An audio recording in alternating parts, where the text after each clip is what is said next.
नमस्कार दोस्तों, मेरा नाम है रोहन शर्मा और मैं हूं आपका फाइनेंशियल कोच।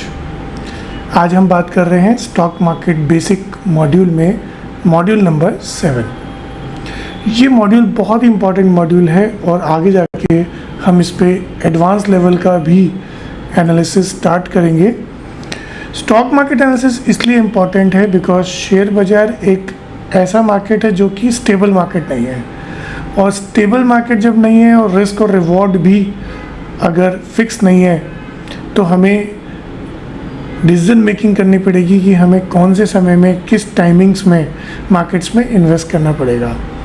और यही टाइमिंग और डिसीजन मेकिंग हमें मिलती है स्टॉक मार्केट एनालिसिस से। जब भी किसी चीज़ में रिस्क और रिवॉर्ड इन्वॉल्व होता है तो वहाँ डिसीजन मेकिंग का बहुत बड़ा रोल प्ले होता है, और वो बड़ा रोल प्ले करने के लिए हम इस मॉड्यूल को समझने की कोशिश करेंगे। आज इस मॉड्यूल में हम डिस्कस करेंगे 3 लेयर एनालिसिस फ्रेमवर्क, जिसमें 3 डिफरेंट एनालिसिस को समझने का कोशिश होगा।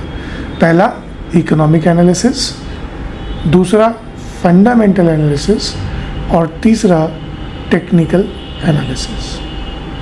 इसके अलावा ये एनालिसिस कब यूज़ करने चाहिए और इन तीनों में क्या बेसिक डिफरेंस है, हम उसे भी समझने की कोशिश करेंगे। चलिए स्टार्ट करते हैं।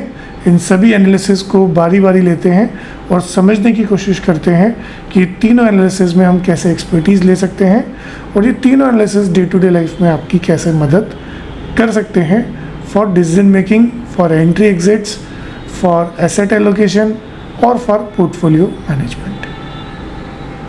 अब हम इन तीनों एनालिसिस को समझने की कोशिश करते हैं। सबसे पहला लेयर होता है जिसे हम बोलते हैं इकोनॉमिक एनालिसिस। जो भी कंट्री की इकोनॉमिक्स में घट रहा है, घटित हो रहा है, वो सबसे बड़ा एनालिसिस होता है जिसे हम बोलते हैं मैक्रो एनालिसिस। वो ओवरऑल मार्केट्स को बड़े लंबे समय तक डिस्टर्ब करता है या वर्कआउट करने की कोशिश करता है। इसे हम टॉप डाउन अप्रोच भी बोलते हैं। इसका मतलब है सबसे पहले हम ये देखेंगे कि इकोनॉमी ग्रो कर रही है या स्टेबल है या गिरावट में है। उसके बाद में देखेंगे कि इन्फ्लेशन और इंटरेस्ट रेट्स इकोनॉमी में कैसे वर्कआउट कर रही है, बिकॉज इनका डायरेक्ट इम्पैक्ट स्टॉक मार्केट्स के ऊपर भी पड़ता है। इसके बाद में देखेंगे कि आरबीआई की मॉनेटरी पॉलिसीज़ वगैरह कैसे काम कर रही है। इंडिया में डीआईआईज़ और एफआईआईज़, फॉरेन इंस्टीट्यूशनल इन्वेस्टर्स और डोमेस्टिक इंस्टीट्यूशनल इन्वेस्टर्स इंडिया में कितनी खरीदारी और कितनी बिकवाली कर रहे हैं, और कौन से सेक्टर्स इस करंट इकोनॉमिक साइकिल के हिसाब से सूटेबल हैं, उसे जानने की हम कोशिश करेंगे। दूसरा लेयर आता है जिसे हम बोलते हैं फंडामेंटल एनालिसिस। इसमें हम कंट्री के इकोनॉमिक डेटा को स्टडी नहीं करते हैं, इसमें हम किसी भी कंपनी या इंडस्ट्री को स्टडी करने की कोशिश करते हैं। कोई भी कंपनी, इसको बोला जाता है bottom up approach. Top down approach का मतलब है इकोनॉमी को पढ़ो और उसके इम्पैक्ट्स को समझो। फंडामेंटल एनालिसिस है कि बॉटम अप अप्रोच, कंपनी को पकड़ो और कंपनी की अंडरस्टैंडिंग से उसके बारे में जानने की कोशिश करो। सबसे पहले हम कंपनी के बैकग्राउंड को समझते हैं, वो किस इंडस्ट्री को बिलोंग करती है उसको समझा जाता है। जैसे एग्जाम्पल के तौर पर टाटा कंसल्टेंसी सर्विसेज, टीसीएस कौन सी इंडस्ट्री को बिलोंग करती है? आईटी इंडस्ट्री को। हम आईटी इंडस्ट्री का भी व्यू पॉइंट ले रहे हैं। हम टीसीएस कंपनी क्या है, कब स्टार्ट हुई, उसके प्रमोटर कौन है, उसके मैनेजमेंट कौन है, उसको भी समझेंगे। उसके बाद में कंपनी के फाइनेंशियल दस्तावेजों को स्टडी करेंगे, फाइनेंशियल स्टेटमेंट्स को स्टडी करेंगे, कंपनी के रेवेन्यूज़, कंपनी के प्रॉफिट्स वो कैसे चल रहे हैं, कंपनी का बिजनेस मॉडल कैसा है, क्या कंपनी के बिजनेस मॉडल में कोई बदलाव हुआ है, उससे क्या इम्प्रूवमेंट्स आ रहे हैं, वो सब चेक करने की ज़रूरत पड़ेगी। अगर हमें टीसीएस को और दूसरी कंपनीज़ के साथ भी कंपेयर करना है तो हम उसके फाइनेंशियल रेशियोज़ को भी स्टडी करेंगे। कंपनी के वैल्यूएशंस कहाँ जा रहे हैं, कंपनी के प्रॉफिटेबिलिटी रेशियोज़ क्या है, कंपनी का रिटर्न ऑन इक्विटी क्या है, और डिफरेंट फाइनेंशियल रेशियोज़ को स्टडी किया जाता है for comparing one company with another. इसके अलावा मैनेजमेंट ट्रस्टवर्दी है या नहीं है, और स्टॉक अंडर वैल्यूड है या ओवर वैल्यूड है आज की करंट सिचुएशंस में। उसके बाद में सबसे लास्ट लेयर आता है जिसे हम बोलते हैं टेक्निकल एनालिसिस। टेक्निकल एनालिसिस का मतलब है कि जो भी स्टॉक का प्राइस मार्केट में आज चल रहा है, हम उसी को ही स्टडी करने की कोशिश कर रहे हैं। आपका जितना समय सीमा आपको इन्वेस्ट करना है, आप उस समय सीमा के हिसाब से अपने पोर्टफोलियो को मैनेज कर सकते हो। सो दोस्तों, तीसरा जो लेयर है वो है टेक्निकल एनालिसिस। टेक्निकल एनालिसिस सबसे नीचे पायदान का एनालिसिस करता है, वो सीधा प्राइस और टाइम को स्टडी करने की कोशिश करता है। सो जिन भी लोगों को शॉर्ट टर्म ट्रेडिंग करना है, जिन भी लोगों को 1 साल से कम का अगर कोई स्टॉक परचेज या सेल करना है, एंट्री एग्जिट प्लान करना है, तो वो लोग टेक्निकल एनालिसिस को वर्कआउट करते हैं। जिन लोगों को 4 से 5 साल का स्टडी करना है, वो फंडामेंटल यूज़ करते हैं। जिन लोगों को एसेट एलोकेशन चेंज करना है, अपने एसेट में डाइवर्सिफाई करना है, कौन से एसेट को ज़्यादा वेटेज देना है, कम वेटेज देना है, कौन से सेक्टर की साइकिल अब चालू होगी, वो इकोनॉमिक एनालिसिस आपको देगा। सो अब स्टार्ट करते हैं इकोनॉमिक एनालिसिस इन डिटेल, फिर फंडामेंटल को लेंगे और उसके बाद में टेक्निकल एनालिसिस को लेते हैं। सो चलो दोस्तों, आज हम देखते हैं मैक्रो इकोनॉमिक एनालिसिस के ऊपर, ये ब्रॉडर इंडिकेटर्स को यूज़ करके स्टॉक मार्केट्स के इम्पैक्ट को चेक करता है।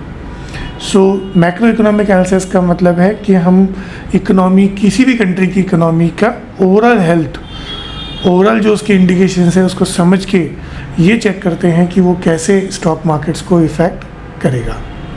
इसका बहुत ही सिंपल प्रोसेस है कि सबसे पहले मैक्रो फैक्टर्स को स्टडी करो, उसके बाद में वो चेक करो कि वो कंपनीज़ को या सेक्टर्स को कैसे इम्पैक्ट करेंगे, फिर देखो कि वो स्टॉक मार्केट्स को कैसे इम्पैक्ट करेगा या उनकी स्टॉक की प्राइसेस को कैसे इम्पैक्ट करेगा, और उसके बाद में फाइनली हमारे इन्वेस्टमेंट डिसीजंस उसके बेसिस पे क्या होने वाले हैं, वेदर हम किसी स्टॉक को बाई करें या उसे होल्ड करें या उससे एग्ज़िट कर लें, ये मैक्रो फैक्टर्स के थ्रू हमें इजीली आइडेंटिफाइड हो जाता है। इसी तरीके से 6 बड़े मैक्रो इकोनॉमिक फैक्टर्स भी हम डिटेल में डिस्कस करेंगे, जैसे GDP, inflation, interest rates, unemployment data, government की पॉलिसीज़ क्या हैं, फिस्कल स्पेंडिंग्स क्या हैं, बजट्स क्या हैं, और ग्लोबल इवेंट्स कैसे मार्केट्स में रिएक्ट कर रहे हैं। जितने भी नए लोग हैं मैक्रो इकोनॉमिक एनालिसिस को समझने के लिए, उन्हें सबसे पहले इकोनॉमिक न्यूज़ और डेटा को फॉलो करना चाहिए। वो इकोनॉमिक न्यूज़ या डेटा ओवरऑल मार्केट्स को कैसे इम्पैक्ट करेगी उसे समझना चाहिए। और तीसरा, जो भी डेटा को इम्पैक्ट है उनको कनेक्ट करके कौन से शेयर्स या सेक्टर्स में हमें इन्वेस्ट करना चाहिए, इसकी जानकारी लेना इम्पॉर्टेंट है। जैसे कि एग्जांपल के तौर पे, इन्फ्लेशन अगर राइज करेगी, अगर महंगाई दर बढ़ेगी, तो उसको कंट्रोल करने के लिए आरबीआई इंटरेस्ट रेट्स को बढ़ाएगी, मार्केट से लिक्विडिटी को कम करेगी। अगर सेंट्रल बैंक अपनी इंटरेस्ट रेट्स बढ़ाती है, तो जो भी लोग बोरोइंग कर रहे हैं, ये जिनके ऑलरेडी एग्जिस्टिंग लोन चल रहे हैं, उनकी रेट्स या उसका जो वजन है, उसका जो भार है, उसके प्रॉफिट्स को इम्पैक्ट करेगा। अगर वो प्रॉफिट्स को इम्पैक्ट करेगा तो कंपनी की जो प्रॉफिट जो परफॉर्मेंस है वो भी कम होगी, और उसके कारण स्टॉक मार्केट्स नीचे जाएंगे। सो एक इन्फ्लेशन के बढ़ने से कैसे पूरी साइकिल इम्पैक्ट होती है, इसको हम बहुत ही ईजी लैंग्वेज में समझ सकते हैं। सो बड़ा ही इम्पॉर्टेंट की टेक अवे है कि अगर इकोनॉमी अच्छा परफॉर्म करेगी, सारे macro economic data, strong macro economic data show करेंगे, तो मार्केट्स भी स्ट्रॉन्ग परफॉर्म करेंगे। बहुत ही सिंपल है, strong economic data is equals to strong markets, weak macro data is equals to weak markets. So I hope so आपको बहुत ही सिंपल लैंग्वेज में समझ में आया होगा कि मैक्रो इकोनॉमिक डेटा को स्टडी करके हम आने वाले समय में स्टॉक मार्केट का क्या बिहेवियर रहेगा या इमीडिएटली मार्केट्स कैसे रिएक्ट करेंगे, उसको इजीली आइडेंटिफाई कर सकते हैं। अब हम नेक्स्ट स्लाइड्स में समझने की कोशिश करते हैं कि वो 6 मेजर जो इकोनॉमिक डेटा हैं उसका स्टॉक मार्केट्स पे क्या सीधा प्रभाव पड़ता है। सो चलिए जानने की कोशिश करते हैं 6 मेजर मैक्रो इकोनॉमिक इंडिकेटर्स जो कि सीधा सीधा स्टॉक मार्केट्स को इम्पैक्ट करते हैं। सबसे पहला हम बात कर रहे हैं जीडीपी। पूरी इंडिया की अगर प्रोडक्टिविटी को साल दर साल पे कंपेयर किया जाए तो उसे बोला जाता है GDP, gross domestic product. Economy slow चल रही है या फास्ट चल रही है या ग्रो कर रही है, इसका सबसे बड़ा सूचकांक जो है वो जीडीपी है। अगर इकोनॉमी हाई ग्रोथ करेगी तो ऑब्वियसली कॉरपोरेट अर्निंग्स, कॉरपोरेट की जो सेल्स है, कॉरपोरेट की जो रेवेन्यू है वो तेज़ी से बढ़ेगी और उसके बढ़ने से उनकी प्राइसेस और ओवरऑल मार्केट अच्छा परफॉर्म करेगा। दूसरा, इन्फ्लेशन। इन्फ्लेशन महंगाई दर को दर्शाता है।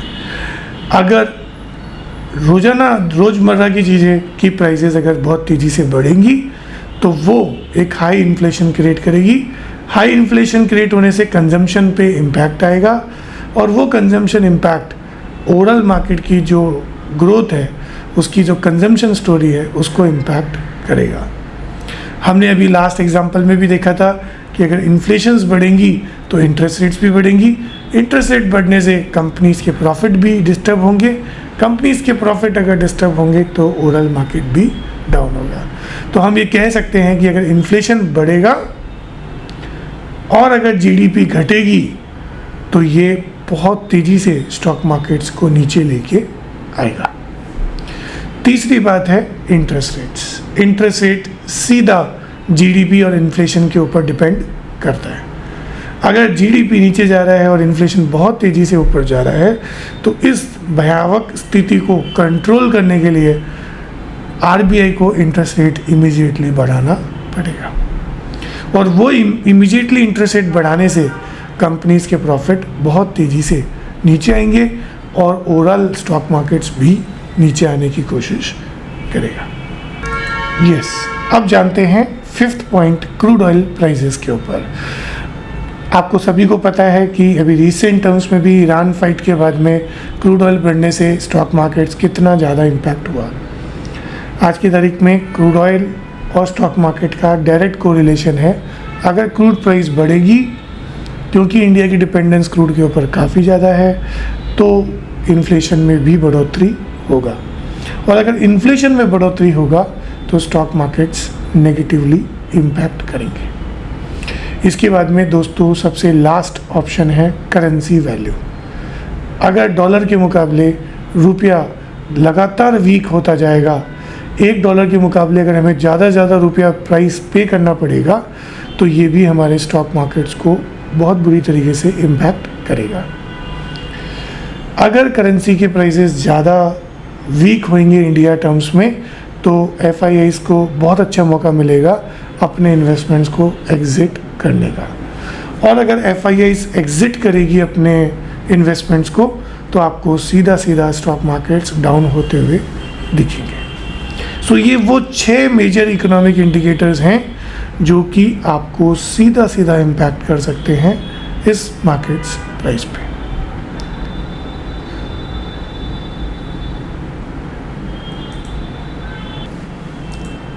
आई होप सो आप सभी ने इकोनॉमिक एनालिसिस को समझने की कोशिश की होगी।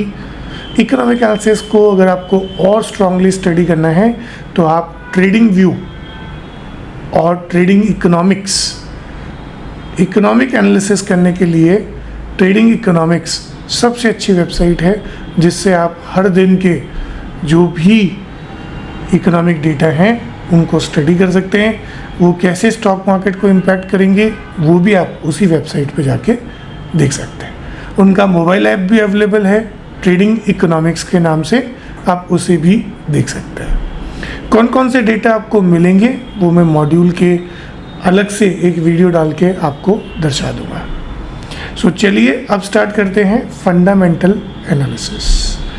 फंडामेंटल एनालिसिस का मतलब है कि हम कंपनी और उसकी इंडस्ट्री को स्टडी करना चाह रहे हैं सो दैट हम कंपनी को चयन कर पाएँ और कंपनी के अंदर इन्वेस्ट करने के लिए 3-4 साल के लिए इन्वेस्ट करने के लिए अपना मन बना पाएँ।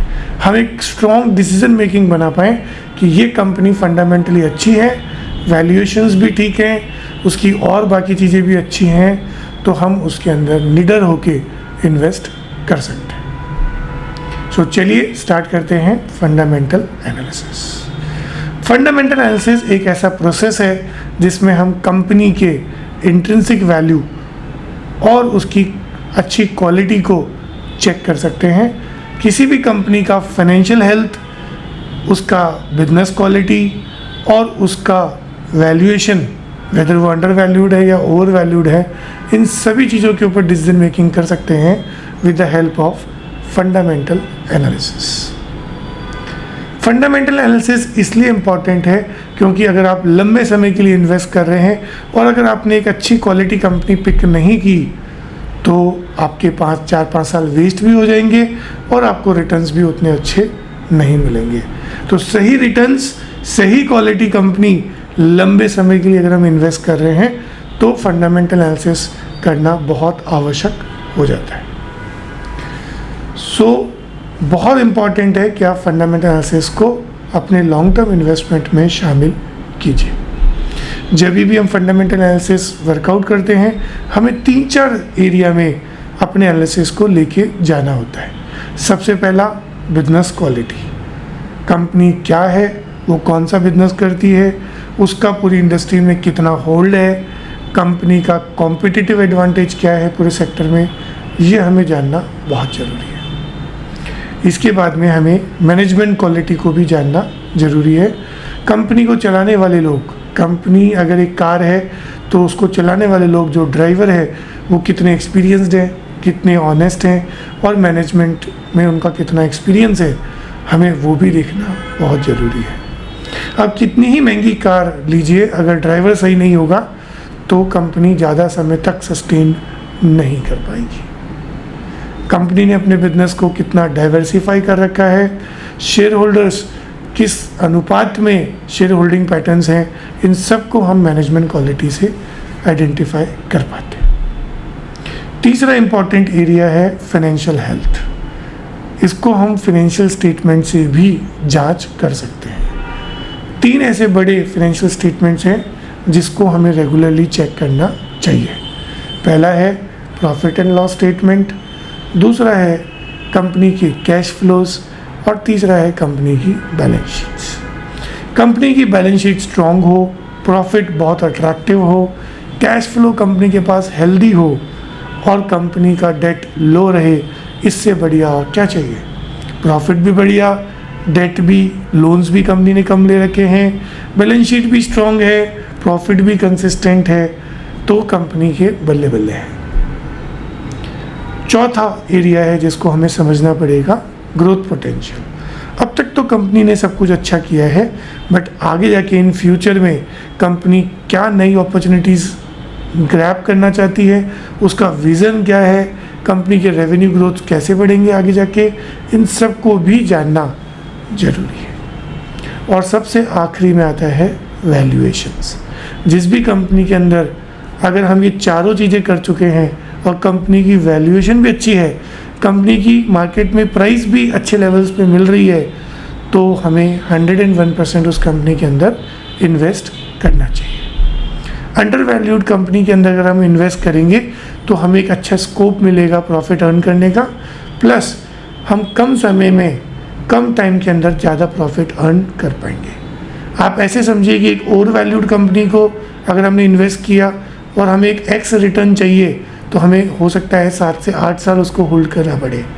बट एक अंडर वैल्यूड कंपनी जिसका फंडामेंटल भी अच्छा है, अगर हमने उसको इन्वेस्ट किया एक एक्स रिटर्न के लिए तो वो हमें अगले 2 साल में भी वो रिटर्न्स दे सकती है।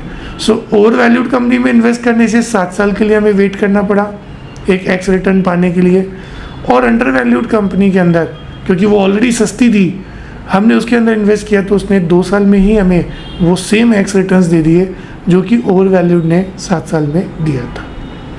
सो वैल्यूएशन का बहुत इंपॉर्टेंट रोल है इस पूरी जर्नी में।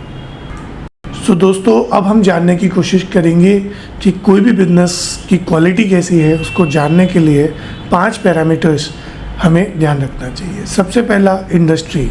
वो कंपनी कौन सी इंडस्ट्री को बिलोंग करती है, क्या वो कंपनी क्या इंडस्ट्री ग्रोइंग है, क्या इंडस्ट्री के अंदर गवर्नमेंट का भी फोकस है, तो उस इंडस्ट्री के अंदर हमें जाना चाहिए। दूसरा, कंपनी का बिजनेस मॉडल कैसा है, कंपनी पैसा कैसे बना रही है, कंपनी आगे जाके अपनी मार्केट शेयर को कैसे इंटैक्ट रखेगी या बढ़ाएगी, इन सब चीज़ों के ऊपर हमें उस कंपनी का बिजनेस मॉडल भी समझना चाहिए।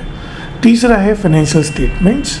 चौथा है की रेशियोज़, जिससे हम कंपेयर कर पाएँ पिछले 5 सालों के खुद के कंपनी के कंपैरिजंस कैसे रहे, वो हम की रेशियो से आइडेंटिफाई कर सकते हैं। और सबसे आखिरी में मैनेजमेंट क्वालिटी, अगर ड्राइवर अच्छा है तो गाड़ी का एक्सपीरियंस अच्छा होगा। अब हम जानना चाहते हैं ऐसे वो 6 इम्पॉर्टेंट फाइनेंशियल रेशियोज़ जो हर बिगिनर को पता होने चाहिए।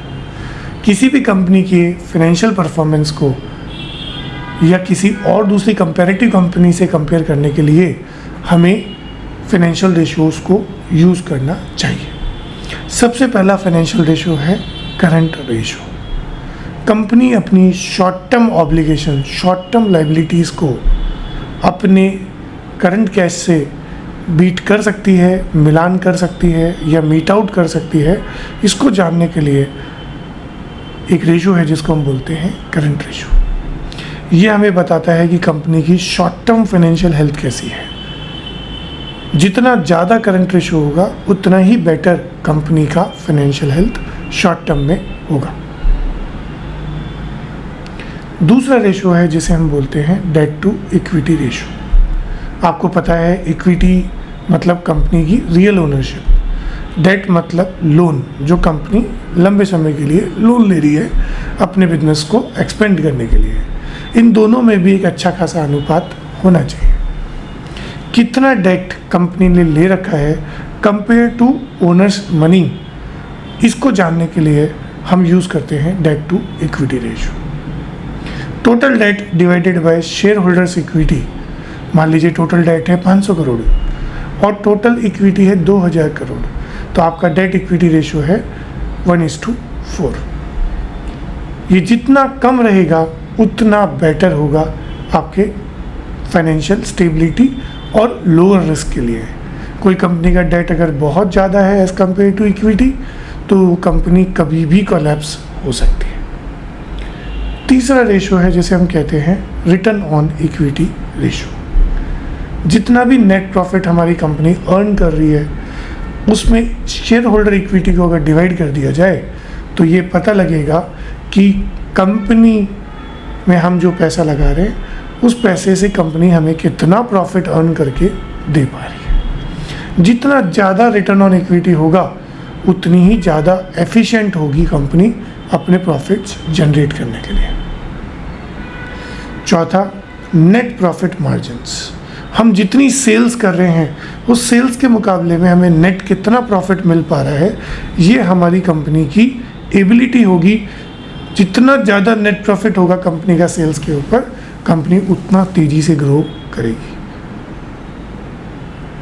पांचवा इम्पॉर्टेंट फाइनेंशियल रेशियो है प्राइस टू अर्निंग रेशियो। ये हमें वैल्यूएशंस भी बताने में मदद करता है। कंपनी अंडर वैल्यूड है या ओवर वैल्यूड है, ये एक सिंगल कंपनी से पता नहीं लगता। हमें उस इंडस्ट्री की सारी कंपनीज का पीई भी देखना चाहिए। सो अगर हम आईटी कंपनीज की बात कर रहे हैं तो टीसीएस, इन्फोसिस, एचसीएल टेक, इन सब के पीईज क्या चल रहे हैं और उसकी मार्केट प्राइस अभी क्या चल रही है, इससे हमें पता लगेगा प्राइस टू अर्निंग रेशियो। अगर मैं कंपनी के अंदर 1 रुपया इन्वेस्ट कर रहा हूँ तो कंपनी मुझे उसके ऊपर, उस 1 रुपये के ऊपर कितना अर्निंग देगी, कितना रिटर्न मुझे जनरेट करके देगी, उसे बोला जाता है प्राइस टू अर्निंग रेशियो। ये जितना कम रहेगा उतना अच्छा होगा, बिकॉज कंपनी की मार्केट में प्राइस बहुत कम है और अर्निंग करने की कैपेसिटी बहुत ज़्यादा है। So lower the PE, it is good for the valuations. और लास्ट में आता है रिटर्न ऑन एसेट। कंपनी कितना अच्छा एफिशिएंट यूज़ कर रही है अपने एसेट्स का, वो दर्शाता है return on assets. So company कितना प्रॉफिट अर्न कर रही है डिवाइडेड बाय कंपनी के टोटल एसेट्स कितने हैं, उससे हम जान पाएंगे कि कंपनी अपने एसेट्स को कितना अच्छे से यूटिलाइज कर पा रही है। ये सारे ratios industry to industry differ करते हैं। सो आईटी कंपनीज़ के रेशियोज़ आप ऑयल एंड गैस कंपनीज़ में ना लगाएं, ऑयल एंड गैस कंपनी के रेशियोज़ आप डिफेंस सेक्टर पे ना लगाएं। हर सेक्टर का इंडस्ट्री को पहले देखिए, उसमें जितनी कंपनीज़ हैं उनके क्या रेशियोज़ हैं पहले वो चेक करिए, फिर अपना इम्पॉर्टेंट डिसीजन मेकिंग कीजिए। चलिए दोस्तों, अब हम डिस्कस करते हैं सबसे last analysis for short term, जिसको कहते हैं टेक्निकल एनालिसिस। टेक्निकल एनालिसिस बहुत इंपॉर्टेंट एनालिसिस है, इजी टू अंडरस्टैंड है, अप्लाई करना भी बहुत आसान है, बिकॉज इसमें आपको फंडामेंटल की तरह बहुत कुछ पढ़ने की ज़रूरत नहीं है। आपके पास सिर्फ दो चीज़ें हैं जिसे आपको स्टडी करना है, प्राइस और टाइम। इन दो चीज़ों को स्टडी करके आप ये बता सकते हैं, प्रेडिक्ट कर सकते हैं कि आने वाले समय में फ्यूचर प्राइसेस स्टॉक की क्या होगी। टेक्निकल स्टडी करता है टाइम, प्राइस और वॉल्यूम्स। हर एक ट्रांजैक्शन में ये तीन ही चीज़ें होती हैं। सपोज़ मैंने आज 9:30 पे 100 शेयर रिलायंस के परचेज़ किए at a price of 1000 rupees. So इस ट्रांजैक्शन में सिर्फ तीन ही चीज़ें हैं, 1000 रुपया जिसे हम प्राइस बोल रहे हैं, 9:30 बजे 9:30 पे आपने ट्रेड किया दैट इज़ टाइम, और 100 शेयर ट्रेड किए दैट इज़ वॉल्यूम। ये तीनों चीज़ों को स्टडी करके ही टेक्निकल एनालिसिस वर्कआउट करता है। टेक्निकल एनालिसिस डेटा कलेक्ट करता है प्राइस और वॉल्यूम का, उस पर एक पैटर्न्स क्रिएट करता है जिससे हमें पता लगे कि ओवरऑल प्राइसेस एक पर्टिकुलर टाइम में ऊपर जा रही है या नीचे जा रही है। उसके बाद में कुछ इंडिकेटर्स को यूज़ करके, कुछ सिग्नल्स को यूज़ करके हम ये डिसीजन बना पाते हैं कि हमें बाय करना है या सेल करना है, या हम ये फ्यूचर प्रेडिक्ट कर पाते हैं कि आने वाले समय में स्टॉक के प्राइसेस बढ़ेंगे या फिर घटेंगे।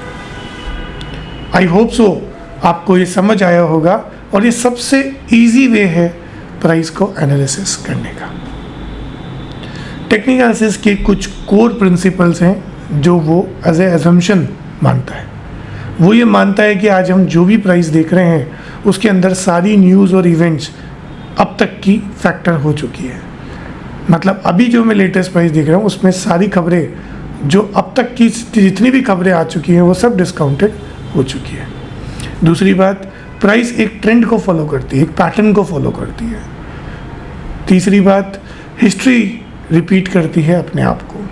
जो गलतियाँ टॉप या बॉटम प्राइसेस पे होती है वो आगे जाके इन फ्यूचर में भी होती है। ह्यूमन साइकोलॉजी फ्रीयर और ग्रीड से कभी भी अछूती नहीं रह सकती है।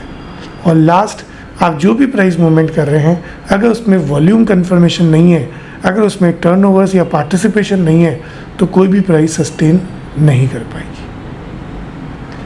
ट्रेंड ये हमें जल्दी बताते हैं कि आगे जाके मूव कैसे होंगे।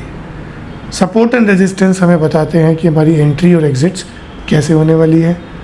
हम टाइम को अगर इम्प्रूव कर लें और अपने इमोशंस को थोड़ा कंट्रोल कर लें तो हम बहुत अच्छा ट्रेडिंग कर सकते हैं टेक्निकल एनालिसिस से। और रिस्क मैनेजमेंट सबसे बड़ी चाबी है, क्योंकि अगर रिस्क मैनेजमेंट सही रहेगा तो हमारे रिटर्न्स मैक्सिमाइज होंगे, कंसिस्टेंट होंगे over a period of time. So technical analysis को अप्लाई करने के लिए हमें 5 इंपॉर्टेंट चीज़ों का ध्यान रखना पड़ेगा। सबसे पहले प्राइस के हिस्टोरिकल मूवमेंट को स्टडी करना पड़ेगा। दूसरा, प्राइस कहाँ पे मेजर सपोर्ट या रेजिस्टेंस ले रही है, कहाँ पे उसका वापस से बाइंग आ रही है या सेलिंग आ रही है। अगर वो एरिया हमें पता लग जाए, वो प्राइस लेवल्स हमें पता लग जाए, तो हमारे लिए एंट्री एग्जिट करना आसान होगा। तीसरा, हम डिफरेंट लेवल्स को, इंडिकेटर्स को यूज़ करके हम अर्ली सिग्नल्स जनरेट कर सकते हैं टेक्निकल इंडिकेटर्स में। इवन स्टॉक फिल्ट्रेशन करने के लिए, स्टॉक सिलेक्शंस करने के लिए भी इंडिकेटर्स बहुत इंपॉर्टेंट रोल प्ले करते हैं। इसके अलावा स्टॉक मार्केट्स को इम्पैक्ट करने वाली चीज़ें क्या क्या हैं, अगर वो हमें पता होगी, अगर हम रिस्क मैनेजमेंट ढंग से करेंगे, अगर हम हाई प्रोबेबिलिटी ट्रेड्स को आइडेंटिफाई कर पाएंगे, अगर हम ह्यूमन बिहेवियर को ढंग से समझ पाएंगे, अगर हम मनी मैनेजमेंट को ढंग से मैनेज कर पाएंगे, तो 101% टेक्निकल एनालिसिस आपको बहुत अच्छे रिजल्ट्स देगा। टेक्निकल एनालिसिस बहुत इजी वे है मार्केट्स को समझने का और उसके ऊपर ट्रेड करने का। अब लास्ट में हम दोस्तों जानते हैं कि फंडामेंटल और टेक्निकल एनालिसिस हमें किस किस समय पे लेना चाहिए। अगर हम लॉन्ग टर्म इन्वेस्टिंग कर रहे हैं तो हमें प्राइमरी एनालिसिस रखना चाहिए फंडामेंटल, और समय समय पे एंट्री एग्जिट्स या सपोर्ट करने का एनालिसिस होगा इकोनॉमिक्स और टेक्निकल एनालिसिस। अगर हम इंट्राडे ट्रेडिंग करना चाह रहे हैं तो हमें यूज़ करना पड़ेगा टेक्निकल एनालिसिस, और समय समय पे मार्केट सेंटिमेंट और वॉल्यूम हमारे लिए सपोर्टिंग एनालिसिस बनेंगे। कोई भी एक सिंगल एनालिसिस आपको कंफर्टेबली सारी चीज़ें नहीं बताता है, इसलिए कुछ एनालिसिस को प्राइमरी रखा जाता है और कुछ एनालिसिस को सपोर्टिंग फॉर कंफर्मेशंस यूज़ किया जाता है। अगर सेक्टर रोटेशंस के बारे में समझना है, अब इकोनॉमिक साइकिल में नेक्स्ट सेक्टर कौन सा अच्छा परफॉर्मिंग होगा, अब तक अगर आईटी परफॉर्म कर रहा था तो अब कौन सा नया सेक्टर परफॉर्म करेगा, उसके लिए इकोनॉमिक एनालिसिस प्राइमरी एनालिसिस होगा।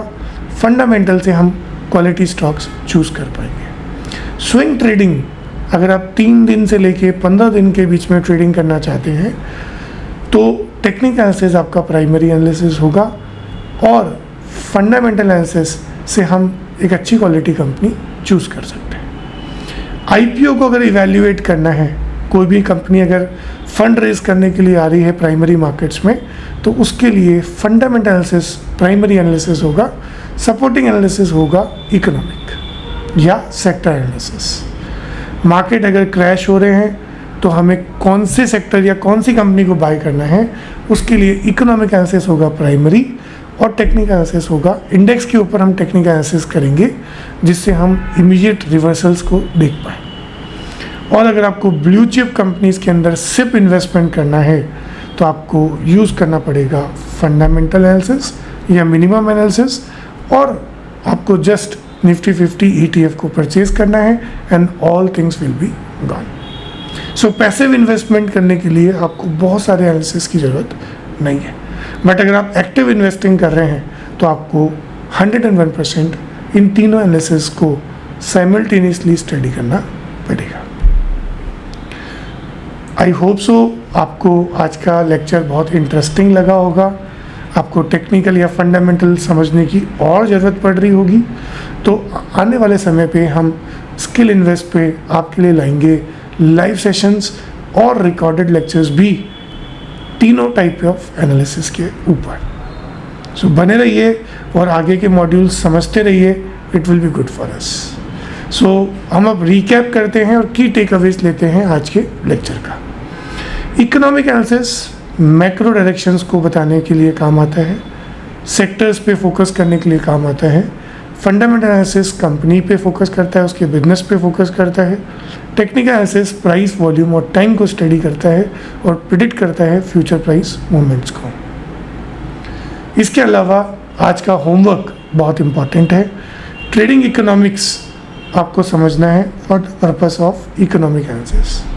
आप Screener.in या TrendLane जैसी वेबसाइट्स को भी यूज़ कर सकते हैं फंडामेंटल एनालिसिस के लिए, और ट्रेडिंग व्यू जैसी कंपनीज को आप यूज़ कर सकते हैं for study the price and volume data. I hope so आपको ये सब समझ आया होगा। प्लीज़ आप इन सारे प्लेटफॉर्म्स को होमवर्क करिए। इस मॉड्यूल के अंदर मैं कुछ वीडियोस भी डालूंगा अलग से, इन प्लेटफॉर्म्स को यूज़ करने के तरीके मैं आपको ज़रूर बताऊंगा। सो इस मॉड्यूल में बने रहने के लिए धन्यवाद, पेशेंस रखने के लिए धन्यवाद, और मेरे साथ नेक्स्ट जर्नी पे जाने के लिए धन्यवाद। मॉड्यूल 8 में हम डिस्कस करेंगे रिस्क मैनेजमेंट एंड साइकोलॉजी। मैं मानता हूँ कि स्टॉक मार्केट्स में सक्सेस होने के लिए ये मॉड्यूल 8 बहुत ज़्यादा इम्पॉर्टेंट है। ओके, धन्यवाद, नमस्कार, और आप सभी का दिन शुभमय हो।